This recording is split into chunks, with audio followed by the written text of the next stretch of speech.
Hey, good morning. This is Doug, Realtor here in Utah. This week we're talking about the blog that's on the website with the link that's attached about selling your house in 2023 and moving forward that way. Uh, Again, I want to reiterate, very doable, very possible. And anybody that tells you that they can't or you shouldn't, you need to talk to a few more people, because as you know, as things move, everybody needs to do what they need to do. If you're getting transferred with work and have a better opportunity for a better job, take it. Let's sell your house and get you into something else that works with the new job. Don't sacrifice a new job or a new career or the perfect career for you because your crazy uncle that's half asleep at Thanksgiving told you that the real estate market, that this is a bubble and it's going to pop, because it's not a bubble. It's not going to pop. It'll adjust. And that's the way every market does, and we've seen it adjust many, many times from, the 12% interest rates of the 80s until, the industry collapse, which was financial driven in 07, 08, because they were giving anybody that had a pulse a mortgage and giving them way more than they could afford, uh, to today where we still have a state that is, we don't have enough housing. We still have a lot of people moving into the state.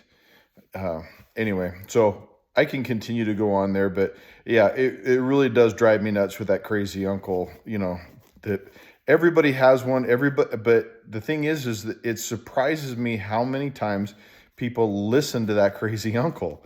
It's like, hey, I need to have knee surgery. Oh, don't do that. Just, rub this stuff on it. It'll go away. Anyway, don't listen to your crazy uncle. So let's go back to selling your house. Selling your house in 2023 really is going to become a very a precise art form with psychology attached to it. We talked yesterday about the front yard and the front of the house and how, like a high percentage, like 80% or so of buyers will buy the house based on the curb appeal of the house. And so now if the curb appeal is correct and we get them into the house, let's make sure now that we've got them into the house, now what? So when the psychology and things run around all of the senses of the body. So if if you walk in, and I had a buyer that we were doing this, and we walked into the house, and the people there were making dinner, and they were still in there, which was weird. But anyway, but they were making a real heavy curry dish. And so the aroma was just, I mean, it smelled good, but it was way overpowering to the point where you just really felt uncomfortable. Now, that is the key to sell your house. You need everybody that comes in that looks at your house to be comfortable. And when I say that, that means comfortable with the smells, comfortable with the visuals. They need to be comfortable. Again, so what does that mean? I'll give you another example. So my wife and I, when we were looking for houses here years ago, went in, realtor took us into this house, and I kid you not, every bedroom in the house had some kind of really dark paint. There was a room that was black. There was a room that was dark purple. There was a room that was like, I mean, it was beyond maroon. It was just a deep blood red. And you sit there and you look at it. And so visually, I'm looking at, I, as a buyer, I stopped looking at being able to move in, and I started looking at all the work that I had to do to correct the way the house looked. Had a fantastic family that had, you walked into the house and she had this great big 20-foot high ceiling and this wall that she had painted the wall with the old, it was kind of a gold paint with kind of a brown sponge technique. And the whole wall was full of her ancestors and pictures of the family. Well, that's beautiful for her. But when a buyer comes in and they see that, they, with the picture, the family pictures and those types of things, they feel like they're intruding. It's not their house. And that's what we want to do, is we want to be able to have the buyer be able to see themselves living in the house. And so that's why you take down the family pictures. You minimize the pictures on the wall, because even if you've got this beautiful ship, picture of a ship on the ocean, maybe the new people coming in, the new buyers aren't maritime people. They might be, but anyway, but even simple stuff like that is, well, I wouldn't hang the picture that way, or, that throw rug doesn't go with that color. There's a lot of times where things physically, smell and sight especially, don't match what the buyers want. And that's what stops them from buying the house. One of the biggest impacts is smell. And I know this is going a little bit longer, but I'm going to keep going for a second. The smell of things has an impact. That's why they tell real estate people that when you do an open house to bake cookies or bake bread, because then that gives you this nice aroma throughout the house. That's great.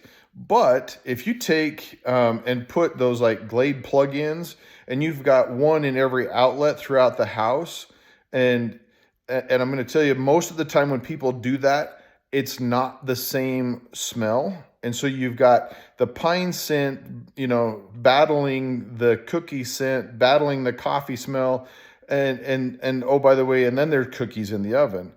And so what you're doing is you're causing all kinds of issues for the buyer's nose.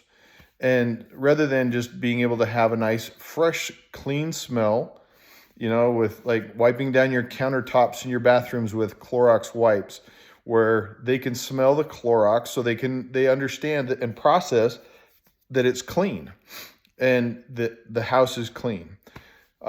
So with that, kind of the elephant in the room a lot of times in this is animals.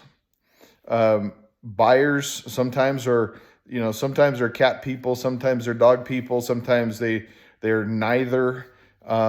But if you have an overwhelming scent in your house of dog or cat, it impacts. I'm one of those lucky people that I'm allergic to cats. I can walk into a house and usually within about 3 to 4 minutes, I can tell whether there's been a cat in that house at some point, or there is. And so, and usually your cats, the litter boxes that the cats have, are probably the most overpowering scent in a house. I had a lady that she had 7 cats in the house, wanted me to sell her house, and didn't want to remove the cats, wanted to just leave them in there and stuff. And with the smell of the house, I literally told her that I wasn't the agent for her because it's not going to sell. And 6 months after that conversation, she's had another agency go in that said they could, and they haven't sold the house. It's still sitting there. Actually, they took it off the market. And so And and that's not because of the house. I personally think it was because of the cats. But that's okay. Everything is sellable, but as you move and as part of seeing a house is to be able to get all of those senses working for you. When somebody sees bedrooms that are black and green and purple and everything else that need to be painted, my head, like I said, I'm looking at work, I'm looking at cost, I'm looking at time, and all of those things. And so, therefore, the first thing I'm looking at is, well, if the house is 400,000, I'm not paying 400 for it because I've got to repaint it. And if I've got to repaint it, what else do I need to do? Does the furnace need to be replaced? Does this need to be, something else need to be replaced? Does the floor need to be replaced? You come in and the scent in the house is just powerful. So then you start looking and, okay, well, what is it? Is it mold? Is it mildew? No, it's a cat. Is it a cat litter box? You don't know. And so the buyers start to look for the problem.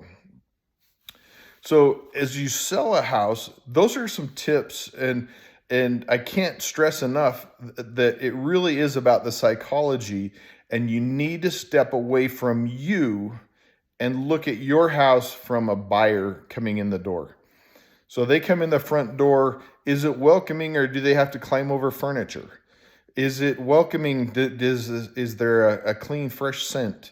Are they going to find holes in the walls instantly, or are they going to find that everything is fairly well done? And the thing that you notice, especially if you go through and look at like the parade of homes and homes that sell faster, typically homes that sell faster have a constant feel throughout the house. It's not this room we did Chip and Joanna Gaines DIY with shiplap, and then in this room we did like more of a brick feature, and in this room we did something else. You want that consistency. So anyway, those are some tips. Selling a house is about the psychology and the senses of the body. Need to make them great. So I'm more than happy to help you. More than happy to get your house sold, and we can do that, especially going forward in 2023. So give me a call and let's see what we could do.